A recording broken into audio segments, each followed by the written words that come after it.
Today I'm gonna talk about all of these CASIO watches that will be out on the month of May, but note that looking at how Japan is handling COVID-19 outbreak, I have a feeling most of these watches will be delayed, especially the anticipated new G Squad series, the GBD 100 and the GBD H 1000, which is supposedly to be released last month but have been delayed for this month. But even if they manage to release this watch for the months, I have a feeling they wouldn't be able to keep up with the high demand for this G-Shock series. Regardless, these are Casio attempt at entering sport smartwatch market, and this is their first attempt, and I'm really impressed with all the specs so far, especially at a price like that, where I'm talking about the GBD H1000. But if you're low on the budget, if you're just looking for an entry-level sports smartwatch by G-Shock, the GBD 100 is the way to go at only 20,000 Japanese yen, and I'm sure if you live in the US or outside of Japan, basically you could get one at a much cheaper price. Usually they will be slightly cheaper. And if I'm not mistaken, even though the GBD H1000, the G-Shock watch with 5 sensors built in, will be sold at 50,000 yen in Japan, in the US the price will be just around 399, which is incredible considering all the things that it has to offer.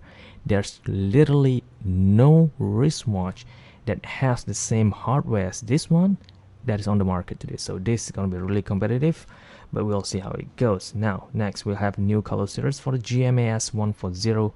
I would say natural color because it has a brown, light brown and dark brown colorway for skin tone to match with.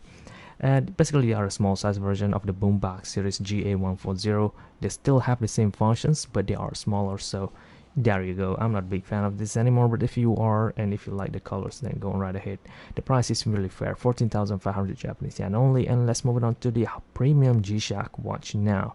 This new GMWB5000 CS will feature a blackout body like the one that was released before, except this time they laser etched the entire surface of it with a grid tunnel pattern, basically to shows to send a message of the flows of time from the past to the future, just to show how much this square G-Shock watch has changed over time. Quite literally 35 years of change, yet they still managed to keep the same profile, at the same time improve of the interior components, interior constructions, and the idea of it is just really cool.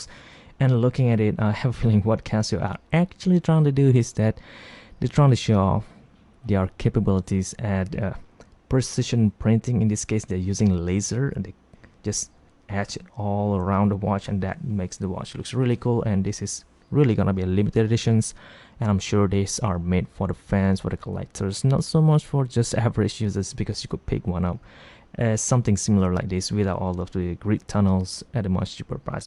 And next we're gonna talk about other black G-Shock watch. This is the GSTB200, one of my favorite G-Steel series by far. Solar powered Bluetooth G-Shock watch in all blacked out, and this is indeed a collaboration with a street artist based from China, if I'm not mistaken. If you check the artist's Instagram page, you could see all of the artwork that he has done and how he do it as well, which is pretty cool. It's pretty fun. It's a mix between Chinese culture and Chinese art culture with American street culture, you know. So that's why it made a collaboration with G-Shock, so to represent all of the message. But just disregard all those. For me personally, I just like the colorway just as it is. I'm not a big fan of the design on the watch band, but for the color overall and including the box that came along with the watch, I have to say it looks pretty cool. And yeah, for the price, which is not as expensive as the basic one, I would opt up to get one of this if you haven't picked one up yet. But we'll see how it goes. I'm gonna check if the price is gonna go up or down first, and then I'll make my final decision. But right now, let's move on to other G-Shock watch that it made a collaboration with, which is pretty rare. Usually, a street artist would only make collaborations or base their design on the entry-level, mid-level G-Shock watch. But this time, he is using the MTG, the premium line G-Shock watch, as the base model, and that is something unique. The last time someone did this is Maharshi, and that watch price went way up, and I'm feeling the same thing will happen to this one, especially if you look at the watch. It's so simple, so cool. It came in special box and packaging as well. But if you compare the MTGB 1000 to this GSTB 200, I prefer the 200 series more than the MTG, but still it looks really good in comparison to other MTG. But if I could change a few, I would recommend them to use bracelet instead of a resin band, but that's probably just me. Again, street artists basically inspired by formless Tai Chi, and they use black colorway mostly. Moving on, we'll have Baby G watch. This is called, I would say, Skeleton Color series, new color, which already exists before, but this time they came in turquoise to match with summer season. There's a transparent pink and clear transparent with greenish face. Looks pretty beautiful, but the functions didn't really work like on the G-Shock. It's just more of a appearance than functions. Of course, all of these watches will be incredibly tough. Moving on, we have a Square Baby G watch, which is good. The colorway is vibrant. It really shouts summer season, but I don't think most people could experience summers for the year, but still it looks really nice, and the price is incredibly cheap as well, so that's really good. You still get all of the high quality, beauty, and all the functionality like a G-Shock watch. In this case, smaller size than a G-Shock.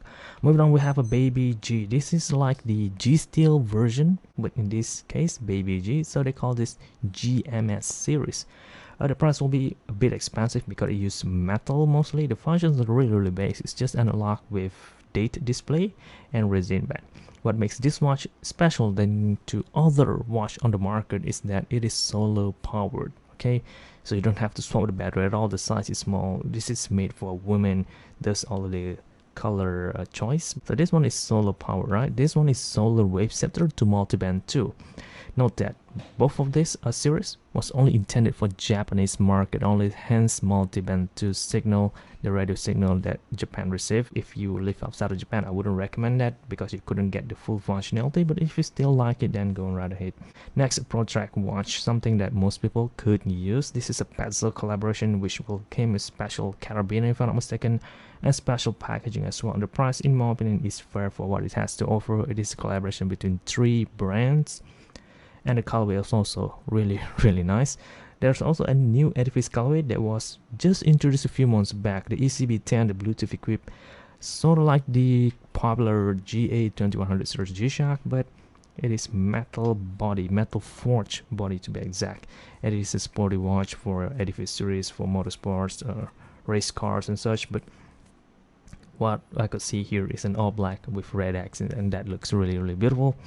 But the price gotta goes to 35,000 Japanese, and quite expensive. I'm not willing to spend the amount of money for it if it's yet, but we'll see how it goes in the future. I'm planning on making a review on one of these later on. Now, last but not least is the CASIO Sheen series, a cleaner, basically a watch that just look like an ordinary watch. If you look on top to the GMS series, it has all of the padding, it has the bumps on the side, it's quite big, but the CASIO Sheen series is literally just a regular watch, but still have solar powered, and this one will have, yeah, just solar powered, no wave sensor in this case. Silver and rose gold and all gold and all black, 30,000 Japanese yen, because it uses solid end links.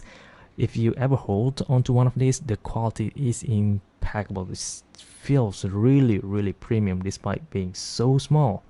They still managed to add solar panel on that, meaning the watch would be pretty tough and last you a really long time. But then again, these are meant for women or people with small wrist. So that will be it, guys. My favorite pick again will be the GBD 1000, and I'm gonna pick for the ECB10 Edifice black top with red accents, and my third pick would be the ProTrack PRW60 YJP, a small size ProTrack watch, triple sensor solar wave sensor as well, right? Yeah, with a collaboration with 3 major brands. That's for me. Thank you very much for watching. This is Jeshaf, and I'm out.